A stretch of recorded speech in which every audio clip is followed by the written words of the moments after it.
Hi friends, எல்லாத்துக்கும் வணக்கம். இன்றைக்கி நான் ஒரு முக்கியமான விஷயத்தை பற்றி தான் பேச போகிறேன். அது என்னென்னா, ப்ரெக்னெண்ட்டாக இருக்கிற நிறைய பெண்கள் ப்ரெக்னென்சி டைமில் தெரிஞ்சுக்க வேண்டிய ஒரு முக்கியமான விஷயந்தான். அது என்னென்னு பார்த்தீங்கன்னா, பனிக்குட நீர் எப்போ உடையும், எப்படி இருக்கும், சிறுநீருக்கும் பனிக்குட நீருக்கும் என்ன வித்தியாசம், எப்போ நம்ம ஹாஸ்பிட்டல் போகணும், வீட்டில் இருக்கும்போது நம்ம என்ன மாதிரியெல்லாம் செய்யணும் அப்படிங்கிறத பற்றி தான் நான் ஃபுல் டீட்டெயிலாக சிம்பிளாக நான் சொல்லியிருக்கேன். வாங்க பார்க்கலாம்.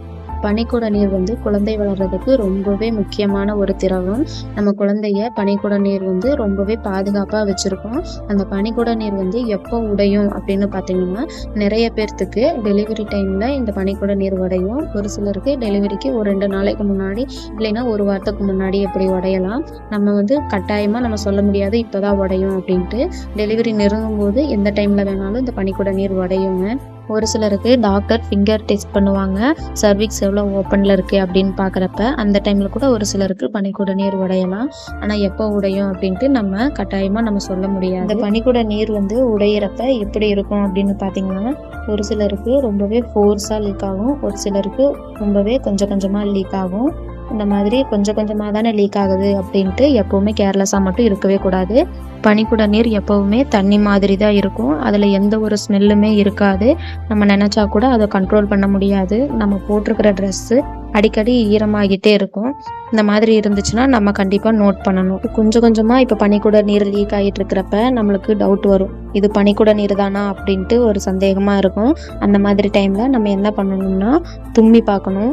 இல்லைன்னா நம்ம சிரிச்சோம்னாலும் இந்த மாதிரி லீக் ஆகிட்டே வர்றதை நம்மளால நோட் பண்ண முடியும். அடிக்கடி நம்ம ட்ரெஸ்ஸும் ஈரமாகிட்டே இருக்கும். இந்த மாதிரி இருந்துச்சுன்னா நம்மளுக்கு பனிக்குட நீர் தான் உடைஞ்சிருக்கு அப்படின்ட்டு நம்ம தெரிஞ்சுக்கணும்.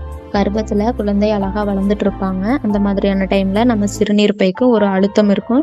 அந்த அழுத்தம் இருக்கும்போது ஒரு சிலருக்கு தும்மும் போதும் இருமும் போதும் சிரிக்கிறப்பவும் அந்த யூரின் லீக் ஆகும். இந்த யூரினுக்கு தனியாக ஒரு ஸ்மெல் இருக்கும். அதை வச்சு நம்ம பனிக்குட நீரா இல்லை இது யூரினா அப்படின்ட்டு நம்ம அதுக்கான வித்தியாசத்தை தெரிஞ்சுக்கலாம். இப்போ டெலிவரி நெருங்க நம்மளுக்கு வெள்ளைப்படுதல் இருக்கும். அது எப்படி இருக்கும்னா, ஒரு சிலருக்கு ரொம்ப கெட்டியாக இருக்கலாம், ஒரு சிலருக்கு க்ரீம் மாதிரி இருக்கலாம், ஒரு சிலருக்கு பால் மாதிரி அது தண்ணியாட்ட வடிஞ்சுக்கிட்டு வரலாம். அந்த மாதிரி இருக்கும். ஆனால் பனிக்குட நீர் மட்டும் எந்த மாதிரியான டிஃப்ரென்ஸ் இருக்காது, தண்ணி மாதிரி தான் இருக்கும். அதுக்கு எந்த ஒரு நிறமும் இருக்காது. மேபி அது என்ன கலரில் இருக்கலாம்னா பச்சை கலரில் இருக்கலாம், இல்லைன்னா ரத்தம் கலந்த மாதிரி வரலாம், இல்லைன்னா அது பழுப்பு நிறத்தில் இருக்கலாம். பேடு வச்சு நம்ம பார்த்தோம்னா அந்த கலர் நம்மளுக்கு எப்படி இருக்குன்னு தெரிஞ்சுக்கலாம்.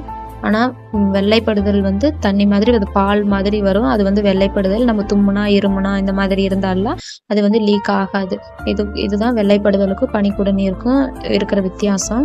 எப்போ நம்ம உடனே ஹாஸ்பிட்டல் போகணும்னா, ஒரு சிலருக்கு ரொம்பவே ஃபோர்ஸாக லீக் ஆகும், ஒரு சிலருக்கு கொஞ்சம் கொஞ்சமாக லீக் ஆகும். குழந்தையோட அசைவு கம்மியாக இருந்தாலும் அதோட கலர் ஒரு சிலருக்கு பச்சை கலரில் இருக்கும், ஒரு சிலருக்கு ப்ளீடிங்கோட சேர்ந்து வடிகிற மாதிரி இருக்கும்.